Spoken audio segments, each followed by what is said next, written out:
Hello and welcome to an all-new episode of Anime Brain Freeze. We are your consistently inconsistent hosts. I'm John. And I'm CC, and this is a show where we review all the anime series from the previous season we did and didn't watch start to finish. Well, here we are again, 1 week late, and I have to apologize again, though this time I have a better excuse than last time. So as life goes, I was actually hospitalized pretty much directly after our last recording. And as much I'd like to say it was because I got into a badass anime fight with a giant mech or something, no, I just had a dumbass bicycle accident because my old ass bike decided to literally fall apart while I was sitting on it. I fractured my cheekbone, got a concussion, some cuts and bruises, and I dislocated one of my shoulders. All that good stuff. So, whoops! Still all things considered, I got away pretty damn lucky, and we'll just file this under shit happens and move back into the gloriously colorful world of anime, because if I dish out any more real-life wine today, I'm obligated to hand out cheese as well, and I just emptied my fridge, so I'll let John feed you our first review for today instead.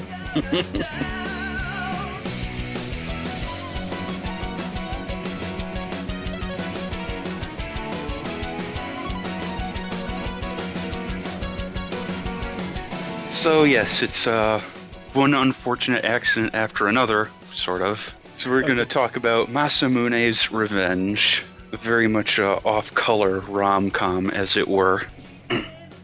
Let's talk about the particulars first. It was animated by Silverlink, and they actually seem to put in a modicum of effort for a show that wasn't Fate Collides Line or Prisma Ilia. Because, sometimes if it's not Ilia, they just are kind of like, it's whatever, just, it's done. It's good. So the show was originally, or I should say the original manga was created by Hazuki Takeoka, who did the story, and an artist who goes by the name Tiv. Okay. Just Tiv. I guess that's a pseudonym? I would assume. I couldn't really dig up anything other than just Tiv, so... All right. What has Tiv done except for this? Apparently he or she has also done... They. Yeah, well, I'm trying to be politically correct. Yeah, I think they is pretty much accepted now. I mean, it is, but if a lot of people say, get both in there, that's some technical rating for you out there. Okay. Oh, good to know.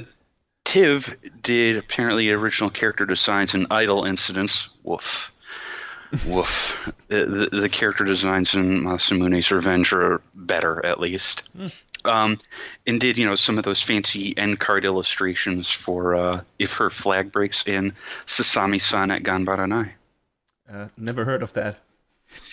It was pretty weird show, and I say weird because it was animated by everybody's friends at Shaft. That will probably color your idea of the animation style, because it was a really stylish show that I enjoyed. A little weird in the story department, but it was still fun. It was directed by Mirai Minato, who's done Prisma Ilia in the past. And the composition and scripting was done by two people, Michiko Yokote and Kento Shimoyama, who between them have done stuff like Bleach, Blue Dragon, Buso Renkin, Cowboy Bebop. I mean, not that any of those names aren't names, but that's probably the biggest one on this list. Dagashi Kashi, Genshiken, Mr. Osomatsu, No Game, No Life, Servant Service, Working. So, there is talent that has worked on, big name stuff before. And the music is done up by one of our friends, Tatsuya Kato, who we may know from stuff like Buddy Complex, Prisma Ilia, Food Wars, Free. Mm-hmm. So the staff on the show is solid. Like I said, I'll get to what I think of it, in terms of the animation when I'm in a minute. So let's talk about the plot, because it's a thing. So, once upon a time, this kid, Masamune Makabe, is hit with rejection by the love of his life, Aki Adagaki. He was, very young, very portly-looking kid. He's called Pig's Foot. by Aki. What the hell? What kind of insult is that? Aki likes to just demean guys who are into her by just making up names on the spot that are like it's a thing she does, and some of the names are like, wow, lady, chill, come on. So she can be really mean with that, because Pigfoot doesn't really sound that mean unless he was, I don't know, fat or something. He was an overweight child. Ah, there you go. Okay. That makes sense. Masamune, also listeners, I hope you will excuse if you hear my sister's dogs making noise. I don't know if my mic just picked up one of the dogs stretching and groaning. Oh, okay. That sounded a bit like a growl. I wasn't sure. Anyway, sorry about that. But Masamune resolves to change himself into self-image by working out and improving his study habits in what seems to be a stroke of fate, because it doesn't seem premeditated as far as I could tell in the storytelling. But Masamune transfers to this new school, and he discovers that Aki is a student there. But she doesn't seem to remember him, mostly because, he has changed his self-image and whatnot. And he takes this chance to try and win her over once more, so he can enact his vengeance and dump her in the worst possible way, because that's the way you do it. Okay. Well, that's kind of I wouldn't say... Well, it's dedicated. It's kind of mean to just do that, and he could be the bigger man, and be like, okay, she was being an asshole, but maybe she changed or something, and she hasn't. Oh, okay. That's the thing. As soon as he walks on the campus, she's already demeaning some guy, and it's like, oh, okay, all right. So you're exactly the same as you were. So you would say she, deserves what the intentions that the main character has for her. I mean, maybe. Yeah. It's one of those things where the best laid plans often go awry. Oh, and okay. And Masamune, he's just making up all sorts of contingency plans as he goes along. So is it like a Wile E. Coyote thing where his plans always fail in a spectacularly comedic way? A little, I wouldn't say spectacularly, but he ends up falling flat on his face a lot. Okay. Basically, it's a question of will he get his revenge, and more importantly, will he want to follow through with it? Yeah, that's I mean I don't want you to spoil anything, because of for our listeners, but well, I assume that they interact so much that he takes a liking to her from a certain point on, or something in that regard, and maybe she changes her character as well, or their interactions change her character a bit for the better as well. Because this sounds a bit like a screwball romantic comedy from the setup. Yeah, a little bit. Okay. But I mean, it's like I said, it's sort of a rom-com of a different color, because it starts off being like, wow, you were both still like the worst human trash. Okay. But maybe you're not. Yeah, that's why I said both of them. I think his plan, even though we don't really see it through to the end, because I'm gonna tell you up front right now, the ending is sequel bait as hell. Oh, okay. That was I was also about to ask next. Like, is there room for a sequel? Is it closed off or something? I mean, it's way more sequel bait than a lot of sequel bait that I've seen in the past. Because it's like, oh, we're planning the class trip to Paris, and it's like, okay, all right. But yeah, I feel like his plan is more to just humiliate her and then just leave her for quote unquote dead, as it were. Okay. I think if his plan was to make her see things from his perspective, and then make her like realize that she has been an asshole, and maybe let her turn into more of a kind and better person, I would feel better about this whole setup. But no, it's just he wants his revenge, and he wants it now. It's all for his own gratification then. Yes. Okay. He has, like I said, he starts trying to make up these plans to, if I'm like really sweet to her and I just go out of my way to be nice to her, then I can win her over and whatnot. And, it's not that simple. In real life, it's not that simple, which I kind of like that, it's not as straightforward as he would hope. Apparently, Aki comes from some degree of money as well because she has a couple of servants. One of them is, student. One of them is a student who is the same age as her. Uh-huh. And it's this girl, Yoshino. And Yoshino is like, sort of nudges Masamune and is like, hey, I'm sort of sick of her shit too. Stick with me, kid, and we'll go far. Oh, okay. They form a partnership then. All right. Yes. And oh boy, it doesn't, again, plans are made and they don't go quite the way they're supposed to. Ever.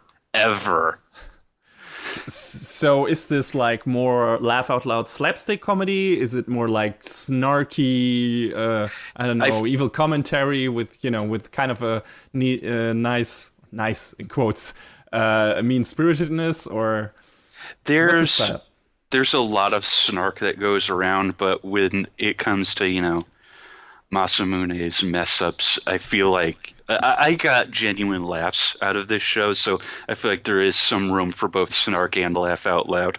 Okay, that sounds good. Mostly because in my notes I listed as both a pro and a con that the show has a silly, stupid premise.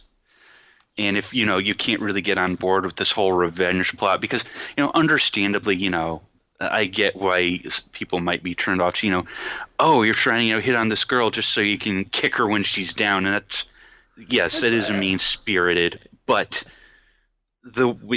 even though we really don't get there with this season, I feel like there's enough stupidity in there to be like, all right, all right. Simply because Masamune is his own foil most of the time. Well, okay then. If it was like, I mean, yeah, the setup is kind of morally questionable, but if the character is not like this super master planner, and it is made clear in the show that he's actually just fucking. I feel like he thinks he is, but he's really not. Yeah, okay. Maybe that eases a bit of the negative punch then, and makes it, less uncomfortable to watch. I mean, things get a little more complicated because there's this Merlin, lay back down. No looking out the window and growling. Yes, there's a bird flying by. You can chill out. Right. Things also get a little complicated because there's this other girl that shows up named Neko.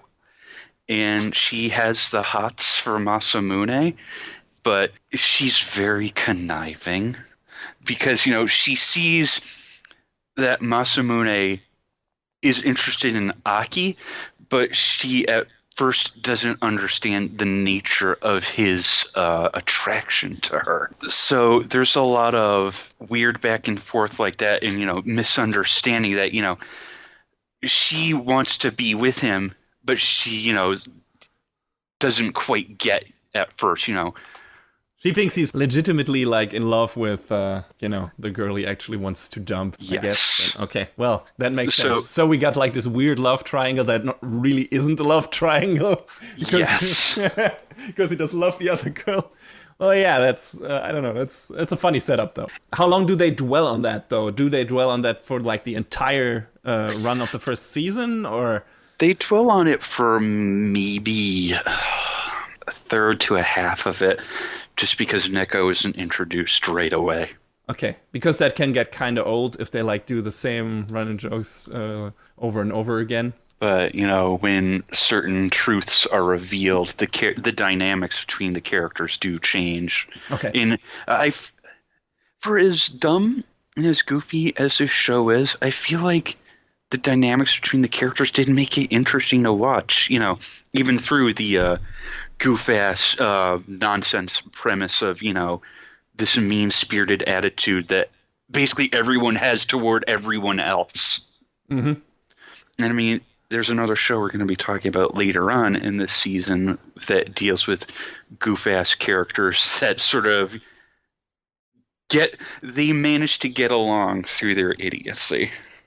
But yeah, I mean, if you like your high school rom-coms but want something a little bit different, and you can stand a little bit of mean-spiritedness, I feel like this show is worth watching, and we'll see if it's worth watching the second time around whenever the second season hits, because I feel like they've committed to it at this point with the cliffhanger that they put on at the end.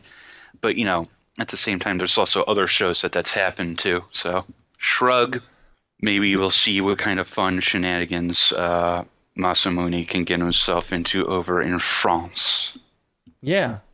Is the revenge story always the focus, or do we have are there some filler episodes that are completely concentrating on other character dynamics and don't have Masamune trying to enact on his plans or something? Everything is to further Masamune's master plan that he has drawn up in his head that he just can't execute on. That's the long and short. Is there a blueprint that we as a viewer see in the beginning, and that he's like, okay, if I do this... I wish. This sounds a bit like a Death Note thing. Oh man, I only wish. We see in his bedroom sometimes, but he doesn't have a board up with a blueprint or stuff like that. It's it's a missed opportunity to get really goofy. Hey, maybe we'll get in season 2. Who knows? Maybe. He pulls it out of a drawer and I had this the whole time, and and then shit gets real. I hope so. I hope so.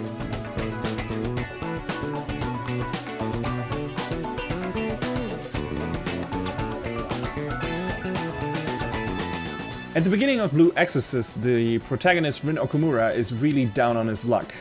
First, he gets kicked out of his part-time job, then he finds out some demons are after him because he apparently is the son of Satan. Then his foster dad/priest dies when protecting him from said demonic forces. One of those truly shitty weeks. No big deal, as you would every day. Yeah, exactly. Anyway, at his foster father's funeral, a man introduces himself as an old friend of his father's and the headmaster of the prestigious exorcism school, True Cross Academy. That man called Mephistopheles, who can also turn into a dog. Guess the series creator wanted to drive home that he has heard of Goethe's Faust. Picked the wrong breed of dog, though. Anyway, yeah, that dog in the anime is not a poodle. Anyway, that guy offers Rin the opportunity to become an exorcist like his father, and thus the chance to kick Satan's butt, because Rin doesn't want to have anything to do with old Clovenhoof. So yeah, Rin enrolls at the academy, where to his big surprise, it turns out his brother Yukio is working as a teacher, who he is not on the best of terms with, so that complicates things. Yeah, meanwhile, dark forces are trying to tear down the barriers between the human world, ACCA, and the demon realm, Gehenna. And since this is not enough to worry about, Rin also has his hands full with trying to become an exorcist, getting along with his brother, making new friends and enemies, and keeping under wrap that he is half demon, which is not that easy because he now has a tail, and... and his demon power materializes in the form of blue bright flames, which also, of course, gives the name to the show. Yeah. So, Blue Exorcist is based on a manga by Kazue Kato, and it started its serialization in 2009, and it's still going. Now, in regards to its anime adaptations, plural, we got a similar case to D. Greyman, a series that I talked about in episode 19 of our show. Similar in the sense that, just like D. Greyman, Blue Exorcist already got an anime adaptation pretty early in its run, 2011 to be exact. Was produced by A1 Pictures, just like this new series that, I'm pretty much reviewing now. And the old run ran for 25 episodes. So it's been a while. Not as long as The Gray Man, which had like 10 years of downtime between each of its anime series, which is fucking long. I mean, people are complaining about the 3 years between, the Attack on Titan seasons. Still boggles my mind that there was that amount of time between the seasons of The Gray Man. Yeah, it's crazy. But still, 6 years for Blue Exorcist is also a long time. And just like The Gray Man, instead of opting for a reboot like Hunter x Hunter did, the new series Blue Exorcist Kyoto Saga decided to now continue the story where it left off in the old show. Kinda. Because things are a bit more problematic in this case. So here's the thing. While The Gray Man's first anime series had a pretty clear-cut ending that was in sync with what happened in the manga up to that point, Blue Exorcist decided to deviate from the source material at around the end of episode 15. Ooh. And started to insert anime-only story developments, that were exclusive to the anime.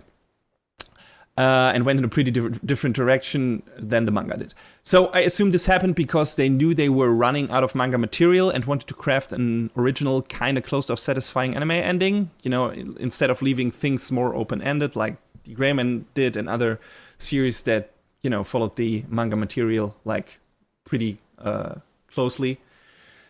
So now, this causes a bit of an issue for people who want to get into this anime series, because this new show, Kyoto Saga, like I said, continues the series on, so you can't get into it, without knowing the old stuff.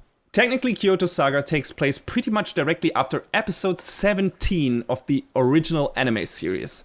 All that came after that episode in the old show was anime-only material. See, this sounds like a sort of Full Metal Alchemist situation. Yeah, pretty much. Very comparable to that. But Full Metal Alchemist, again, opted for a reboot and, rushed through the story developments that already, were covered in the old show. For better or worse, in certain parts to its detriment, but, we're not reviewing that show. But, yeah, that's what I think about the first part of Brotherhood, because some parts just felt rushed because they were given not enough time. But, in this case, the problem is that, at this point, at the end of episode 17, some things already happened in the anime that didn't happen in the manga. And since the new series sticks close to the manga, we got a disconnect in certain parts here.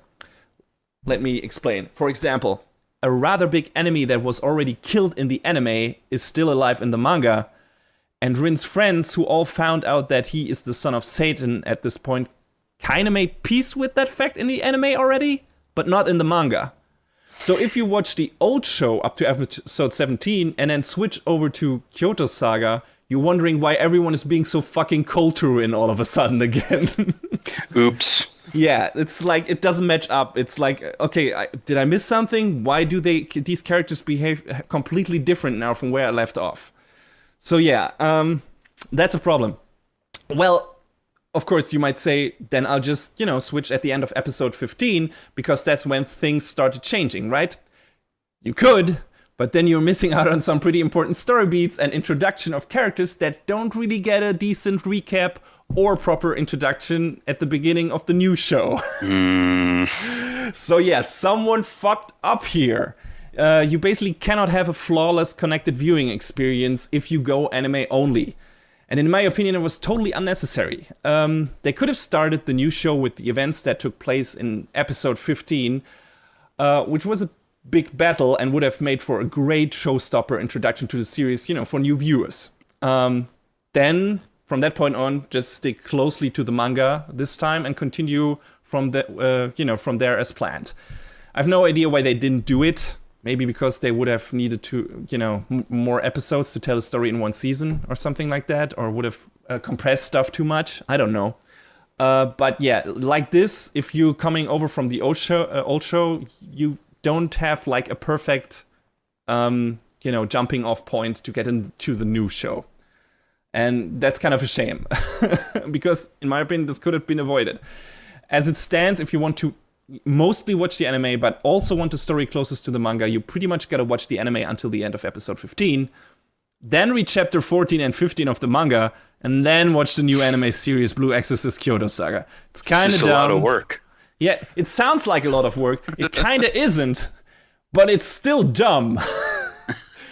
I don't know why they did it this way. It feels really weird. I mean, I get why you want to stick closer to the manga with the new adaptation, but you still need to cover the ground that was left between this and the old series for people who didn't read the manga and only watch the show. So it's kind of dumb. Like I said, someone fucked up. I don't know who's responsible for that decision, but it was a bad decision. Still, I think it's worth going through all that, however you want to manage it. If you want to watch the old show and say, okay, I am aware now that this and that didn't happen in the manga, let's go over to the new show and everything. Or if you just want to, basically follow the plan I just laid out a few moments ago. And, watch a bit of anime, read a bit of manga, and then go back to the anime. That's, your choice. But I think it's worth it if you dig shonen action series, because Blue Exorcist has a lot of stuff to offer, in my opinion.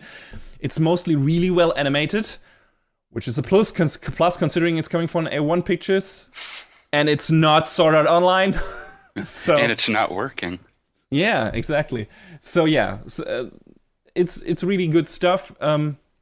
The old show also holds up really well today in the animation department, in my opinion. Music is by Hiroyuki Sawano, which is always a treat, in my opinion. Even though this is not one of his strongest soundtracks, I think he was still, when he was doing the soundtrack for the old show, he was still trying to find his shtick, his pure style. And since he's going back to, the old style for the continuation of the story, it's like, okay, you have done better stuff since then. But anyway, it's still good stuff. It's still Sawano. Even in his weaker soundtracks, it sounds good. Director of the old show is Tensai Okamura, who worked on a lot of good Bone stuff like Wolf's Rain, Darker Than Black, and Razephon, but also on a bunch of other famous things like Neon Genesis Evangelion, Ghost in the Shell, Cowboy Bebop. Wow. The director of the new show is Koichi Hatsumi, who doesn't have quite as impressive of a resume as Okamura, but still he worked on the Berserk movies, which, I have mixed feelings on. The hand-drawn stuff in those movies looks amazing and everything, and, the action and the story is well comprised, but, the CG, blah. He also worked on Gundam Unicorn. So yeah, just in regards to the action direction, the show has some pretty great dynamic visuals to offer, nice backgrounds, just, everything in that show, in my opinion, looks really cool. The character roster is also pretty good. Rin is a sympathetic main character. I could always empathize with him, and, his brother is kind of a stuck-up asshole at the beginning, but there's a reason for that, and, we learn why, and it's understandable too. And Rin's quasi-love interest, Shimi, is probably one of the nicest, most huggable female anime characters in existence. Mm-hmm. If you don't love that girl by, the end of the episode she's introduced in, I don't know what happened to your heart. Do you even have one? Like, she's a really nice person, like a really good person. It's like, I would love to be friends with that girl. She seems like a really nice person. Is she your waifu? No, not really. maybe she was at some point. Maybe. When I watched the old show, maybe, yeah. But yeah, she's pretty great. A lot of other great characters to highlight here would be his dad. Although we don't learn much, Rin's dad, foster father, we don't learn that much about him until parts of the second season. But he's still a cool character, just design-wise and everything. And also Rin's kinda rival, Ryuji, is pretty great. He starts out like hating Rin's guts because he thinks Rin isn't, taking the whole exorcism stuff seriously. But their relationship develops in a pretty interesting way, and gets its big turning point and payoff in this new season. So if you are a fan of their dynamic from the old show, this new series is especially rewarding in that regard. Rin also gets an adorable cat demon pet called Kuro, which can turn into a giant version of itself so that Rin can ride it into battle. So what's not to love? It's like a badass anime version of He-Man. But anyway, yeah, good stuff. Like I said, there's a lot of stuff to love in that show. And if you love standard shonen fare, it doesn't really go beyond that, but it doesn't need to, in my opinion. Like, for stories like that, good animation, interesting characters is enough to make it work.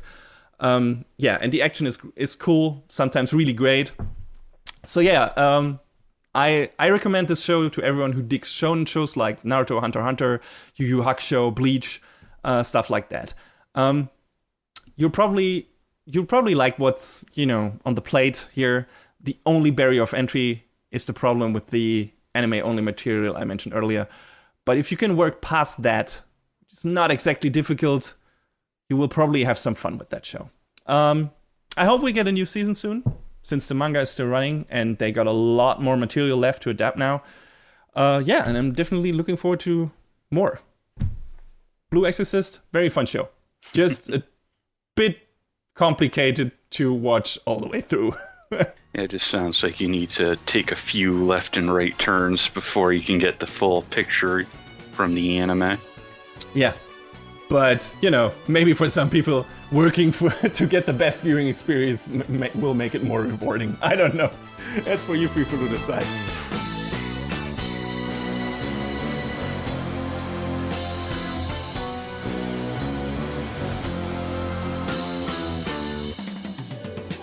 So the last show that we're going to talk about today is ACCA, the big political intrigue anime that we had this past season. What grabbed my interest initially was seeing, Madhouse stamped on it. So yeah, same for me. I'm a sucker for Madhouse stuff. Usually. Yeah. They have done some stinkers too, but still. Like Prince of Stride. Yeah. Well, you gotta make the money somehow. Or as people like to call it, lesser free. Anyway, continue, please. So, ACCA is based on a manga by Natsume Ono, who's done other stuff like House of Five Leaves and Ristorante Paradiso, neither of which I'm super familiar with, but I've heard the titles, but I haven't. Yeah, I feel like I've heard of House of Five Leaves, but I don't know much beyond that. It was directed by Shingo Natsume, who's worked on great stuff like One Punch Man and Space Dandy. We had composition by Tomohiro Suzuki, who's worked on One Punch Man, one of the Saint Seiyas, Tiger and Bunny. Mm-hmm. And music by Ryo Takahashi, who I'm not as familiar with. He's done stuff for, I guess, the animated adaptation of Code Realize, High School DD. So there's something cerebral for you. And ACCA has very pleasant music. Like, it's, do you call it jazzy? I don't know. Oh, definitely, I would. Yeah. It's like easy listening, like very light jazz. Yeah. So, what is ACCA about? Well, it's Good about question. Food. Well, food is in there, yes. Food and sweets and candies. Uh-huh. The Kingdom of Dowa is basically separated into 13 independent states. And these states have, several organizations within them. They're overseen by the civilian operation known as ACCA. Mm-hmm. Gene Otis, our would-be hero, is second in command of ACCA's investigation department. And it's an agency that basically keeps tabs on the actions of ACCA's branches all throughout Dowa. Gene's duties include traveling to other states to audit the actions of the other branches.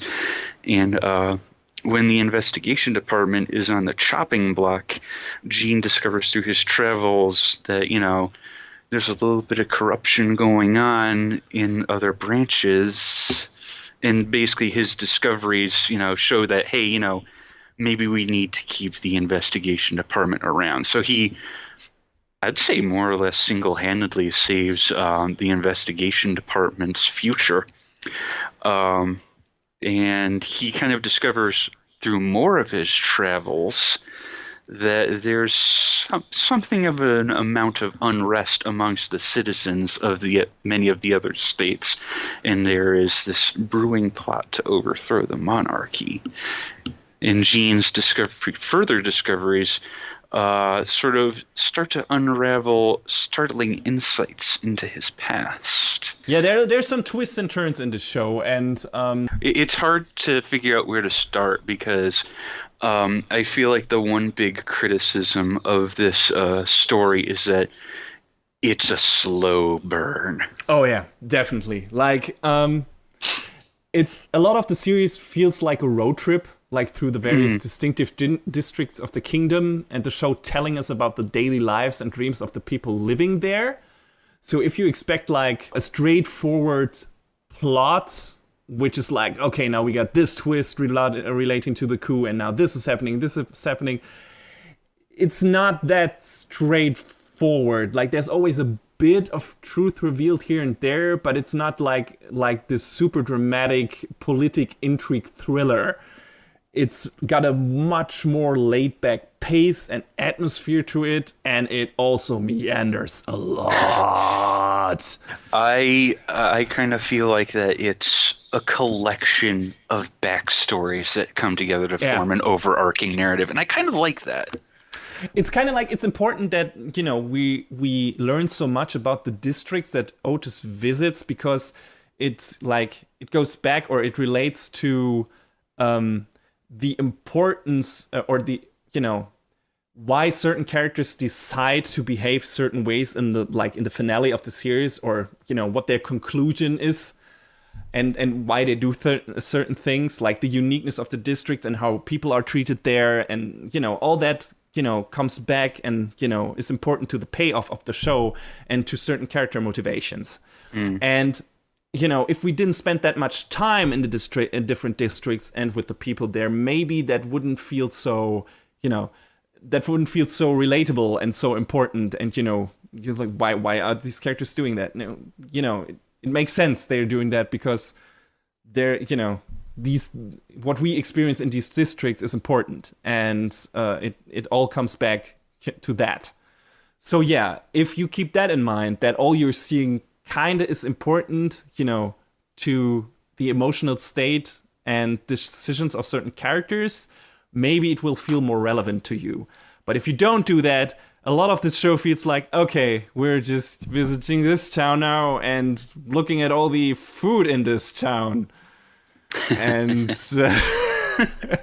and a lot of talk about bread and sweets and everything, and that's not unlike in Food Wars, where a lot of the shows, or JoJo's Bizarre Adventure, a lot of characters have like food names. In JoJo's Adventure, a lot of characters have names related to music. It's just a part of style of that show. Just the food stuff is not directly related to the story. It just underlines like the variety of the districts and everything.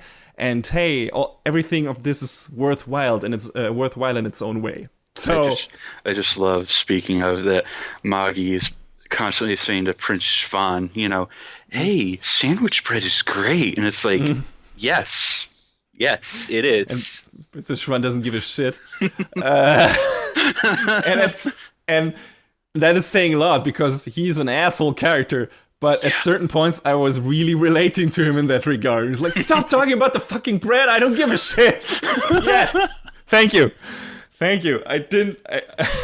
mean, maybe that was the intention of the show, like make us sympathize with the quasi-villain. So, although he isn't really, well, he really isn't, he isn't. I don't want to give much away, but yeah. Also, it's kind of found like to be the show a bit predictable in certain parts, mainly when it comes to like the puppet master, you know, the identity of the guy behind pulling the strings. I had that guy packed up like from the beginning. Yeah, you did. I was like, no, there's no way. And then when it turned out to be the case, I was like, oh fuck, CC was right. Like, that guy was always smirking a bit too much in certain parts of the show. And I mean, all of the characters are smirking in the show. Like, a lot of people in the show are smiling and smirking. It's eerie sometimes. But a smile, something about the smile of that guy and reaction to certain things was like, okay, he's the puppet master. I think I was kind of thrown off a bit simply because of the fact that everyone had their own, you know, motivations that, you know. And the show does kind of a good job in setting up a few red herrings. It's just like, if you follow your intuition in certain parts, it felt a bit predictable to me. But that's like a minor criticism. Another thing I would criticize about that show, some of its characters are really flat. And one of those characters, sadly, is the sister of the main character. Yeah, Like Lata is kind of just there. Yeah, she's a nothing of a character. She's just in the show for plot reasons and to look cute and eat a lot of food. Yeah, I mean, I like her because she's the very sweet sisterly type, but Yeah, beyond definitely. that, it was like, all right, She's okay. not unsympathetic or anything. She's just, flat. Just, I don't mean in a body type sense. I just mean, as a character. She's just like, yeah, like you said, she's just there. She's there for her brother and everything, but they don't really have interesting conversations or something. She doesn't really have any character development to speak of. And she's always got like this, I don't know, this wide-eyed, like, deer caught in the headlights expression on her face, and it's always like, okay, what am I gonna eat today? And like, okay, switch over to an interesting character, please. Which was kind of a shame. I think they could have done something interesting with that, especially when it comes to, later developments in the show and, the background of her and Jean and everything. There could have been done something interesting with the character, and they kind of didn't. She's just a plot vehicle, and that was kind of a shame. That was a bit disappointing to me. Also, one has to wonder how she can stay so fucking thin while eating all those damn cakes and all that bread. I have no idea how she does it. Anime. Yeah, anime. So, like we said, the main plot is mostly about the mystery behind the coup and Jean's origin story. But aside from that, if you go into the show just for the main plot and the setup of, coup d'etat, politic intrigue, we're gonna have a lot of we have some twists here and there, but like we said, that's not what the drive of this show. I mean, it's the drive, but the show does a lot of meandering in between its plot developments. A lot of meandering. Yeah, so be aware of that. But if you feel like you're in the mood for something a bit more laid back with a slower pace, but still some interesting stuff to say and some interesting vistas and visuals. Good point. Yeah, John, do you wanna? Because that was another thing that was, I don't know, a show that I think both drew us, a thing that both drew us to the show. It's very visually striking. Like, I mean, especially the character designs. Ono's designs are like very, I don't know how to concretely describe it. They feel very out of the norm compared to a lot of the stuff that I feel like I'm used to seeing, though. Yeah, the characters are lanky, a bit lanky. Yeah. But I don't know, they have like this, I don't know, most of them have like this suave stagger to them. And like I said, everyone has like this knowing smirk. So it all feels very stylish and, a bit off kilter here and there.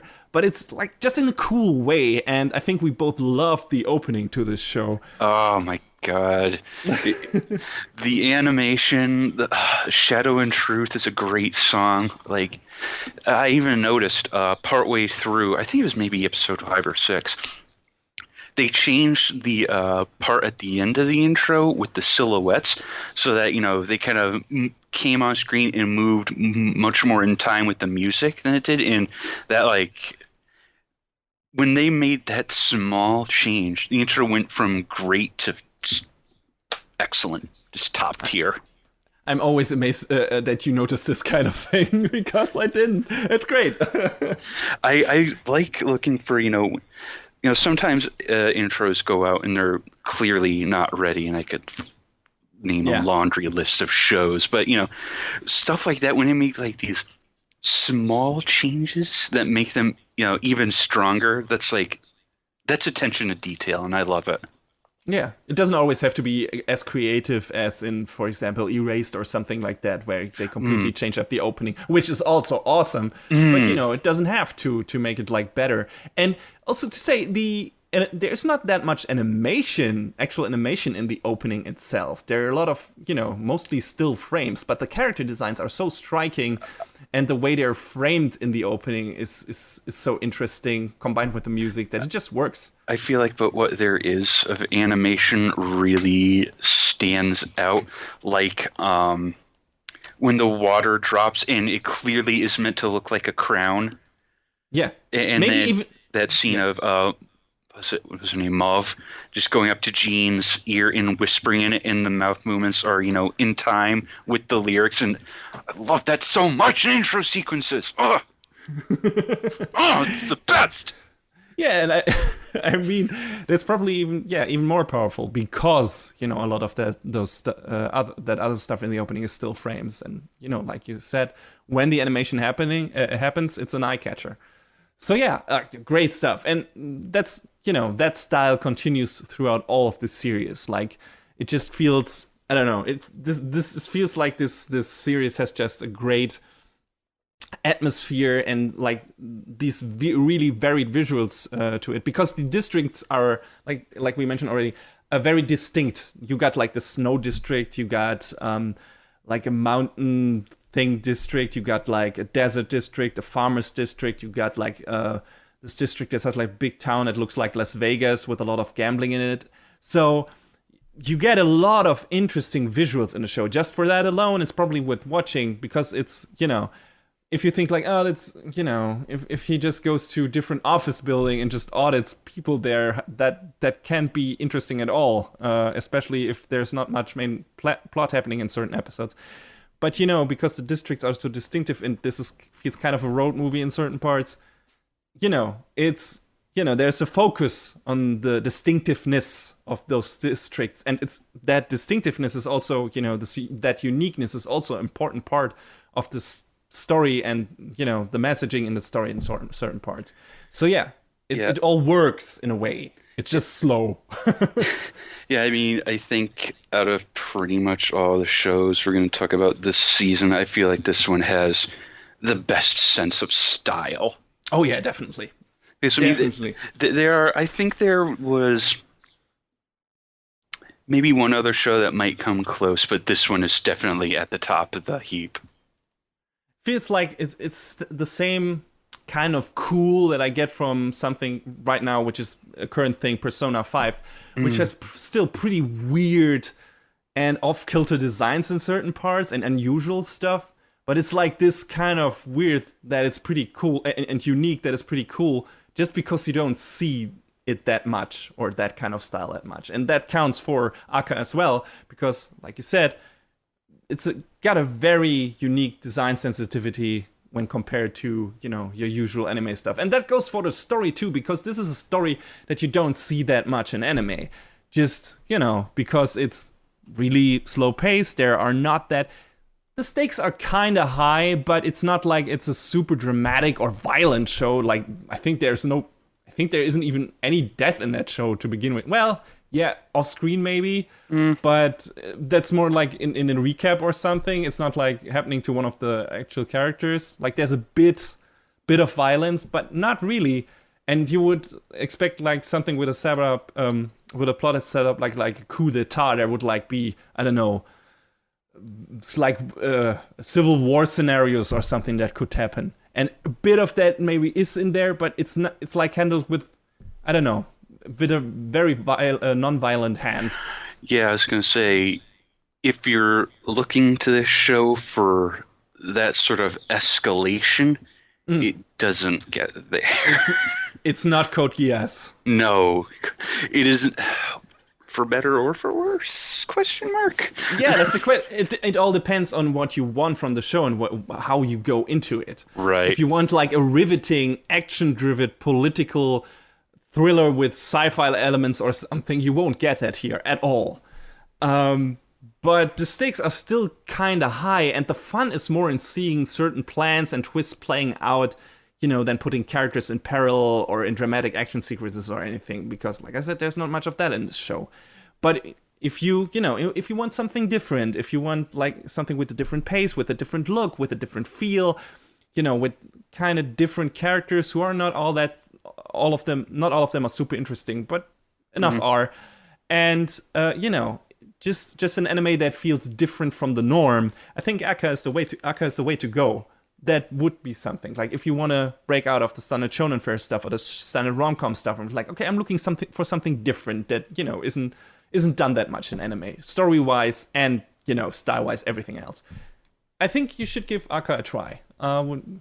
John, would you agree? Oh, definitely. It was like for all of those things you just said, and it was nice to see something a little different for this sort of genre, a bit more slowed down, you know? Yeah, exactly. And, you know, if the series would have gone for, I don't know, more episodes, if it were like 52 or even 26 episodes, that would have been too much for this kind of pace, in my opinion. But yeah. But the 12 episodes it has is just probably just right. You know, to cover all the districts and, you know, the character backgrounds and everything. Yeah, maybe it would have worked even better if it got half the number, who knows. But it didn't really overstay its welcome. You know, it works. You just have to know what you're getting into and, you know, be in the right mood to watch this stuff. This is like, again, going back to Flying Witch, because this is one of my most recent examples of shows like that, which has also a very laid-back pace. Yes, that show is much more, you know, slice of lifey and everything. But, you know, for that show, you also maybe be in the mood to watch it, because it's, you know, it's a slow pace. It's very on the atmosphere and everything. And yeah, ACCA is the same too. Maybe if you want to,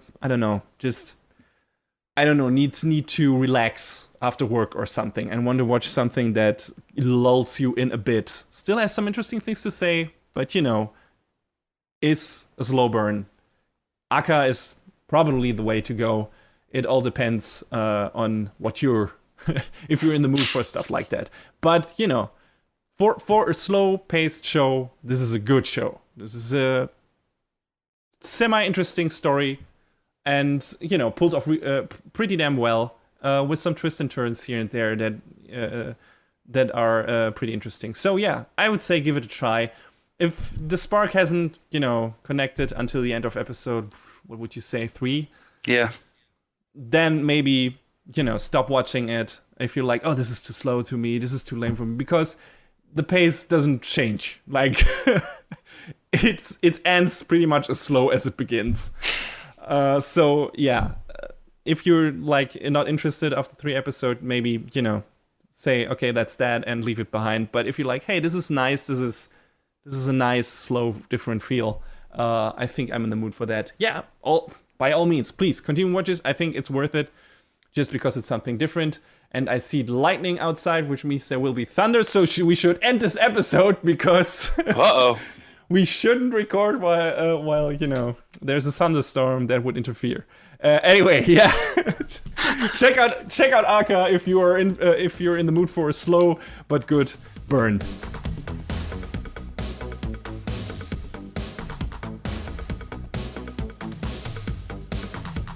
And that is a wrap on the 29th episode of Anime Brain Freeze. All the music in our show is from the Double Dragon Neon soundtrack by the amazing Jake Kaufman. Please go to vit.bandcamp.com and check out his awesome work.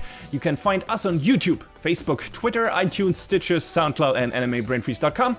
Leave us comments and questions anywhere you like, or send us an email to animebrainfreeze@gmail.com. We would love to read your feedback. Thanks for tuning in. We hope you had a good time, and please join us again on our next show. Macht's gut. See you later.